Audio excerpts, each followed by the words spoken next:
Hey guys, welcome back to the Jeep build. We're in our next video in this series. We're about to put things back together. We have everything tore apart. So in this video, you're going to see some things going back together. Enjoy.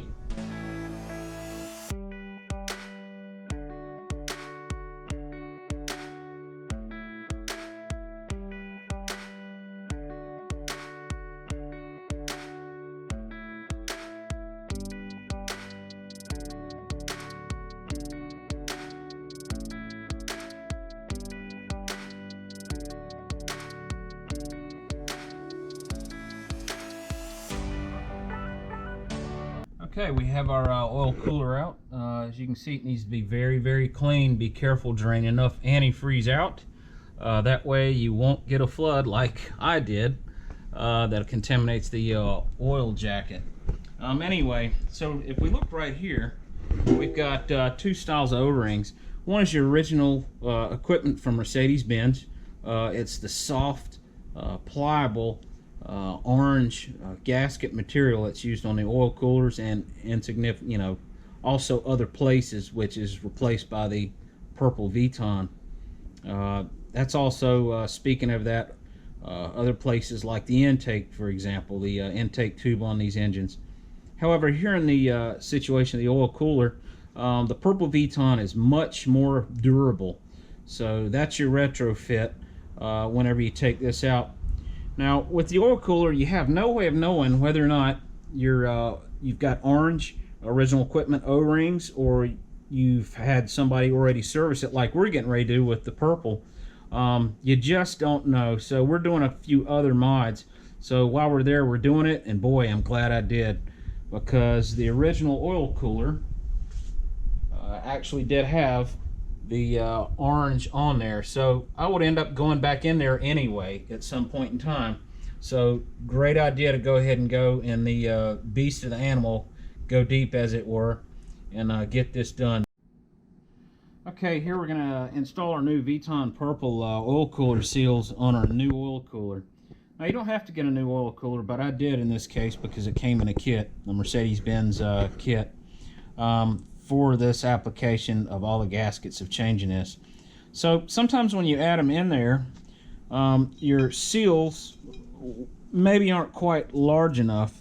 They're supposed to stay in and stay captured, but sometimes they don't. So what I'm going to do, just to prevent me from having a mishap for misalignment, because you do not want to do this job again, is put a little bit of RTV on there just to hold it in place and let that dry. Because that'll really save a lot of headache later.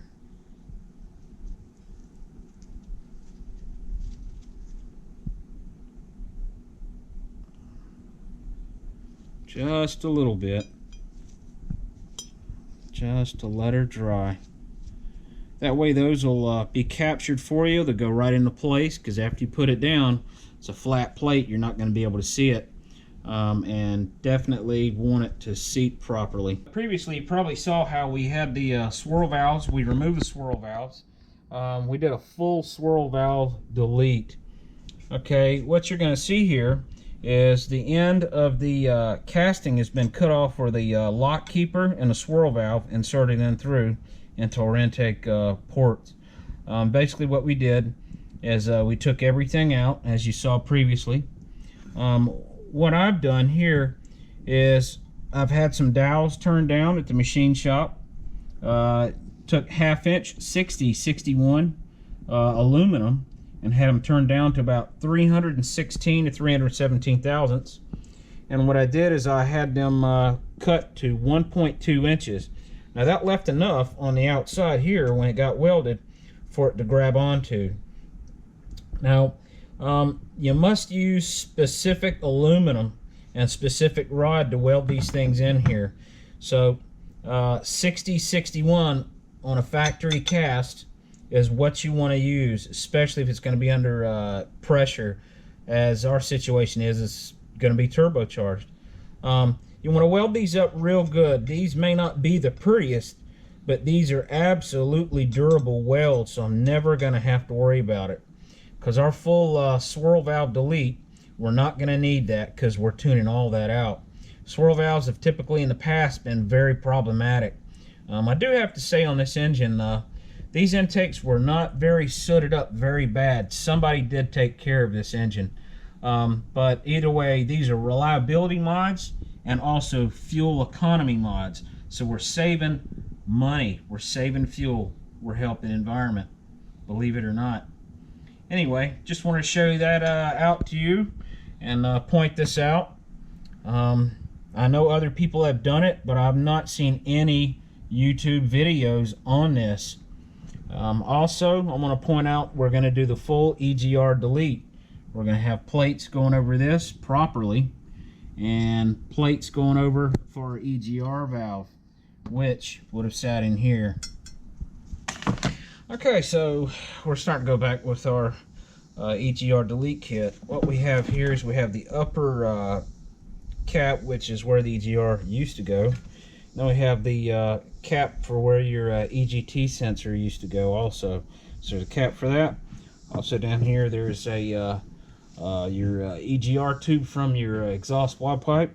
With a cap installed on that, we used a new gasket. We've got our bypass here for EGR.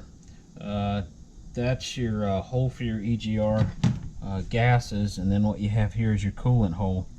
So what we've got is your bypass kit, which takes it and runs the coolant from one side of the intake to the other, and totally cuts out the exhaust EGR portion. Very nice kit. Came with all the plugs.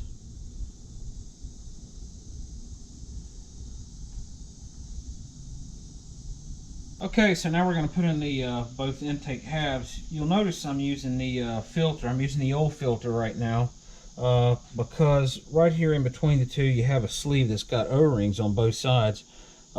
This sleeve and the O-rings, trying to put it in is very, very hard because it wants to move and it comes out. And what you have to end up doing is using the filter to stabilize the two halves, putting the sleeve in there with the O-rings squarely between the two, and I've also used a tie wrap in the front to stabilize it even further, and then you can put it in the vehicle. Other than that, you're going to be fighting yourself with this sleeve here between the two intake halves, and we definitely don't want to mess up those O-rings.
Okay, we put in our intakes, and right now we're waiting on some parts, some fuel lines. Anytime you take stuff apart, you know, fuel lines, rubber hoses, you're going to have that. So also at this point in time, what I did while I have time is I put on the mixing chamber, which they call really the intake.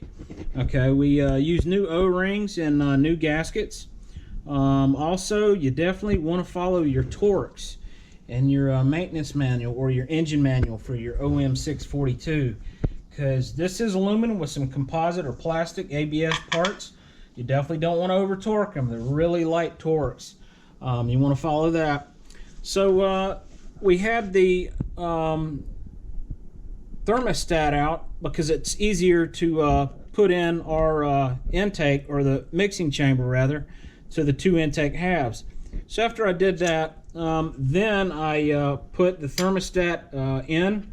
Okay, if you look here on your thermostat, this bolt here is a long bolt which ties in your lower forward intake manifold right side bolt. So this bolt here, which is part of the thermostat housing, 1, 2, 3, these two upper bolts get much less torque because they're not tied into the head. But once again, the lower bolt here gets a higher torque because it goes in to seat your intake gasket to your right head. So we did that and secured all of that. Also, one thing I failed to mention too is one of your bolts right back here, whenever you do a swirl valve motor delete, that's an open hole in your intake. You definitely want to put a little sealant on that and run that in and torque that as you're supposed to, because that'll be an open hole. Like I said, when you're doing this, you really want to pay attention to your manual as far as your torques. Real low foot poundage values for this stuff because it is aluminum. Okay guys, so we got the turbo pedestal in that'll give us our oil to the turbo. The only thing next to do is put the turbo back in, which we got over here. But before we do that, we're going to put the new exhaust in because the turbo will be kind of in the way if we do that, so we're going to do that first. But for today, we've kind of run out of time for that. So catch us on the next video. We'll be putting the exhaust in and then the turbo. Other than that, like, subscribe, and join us on the next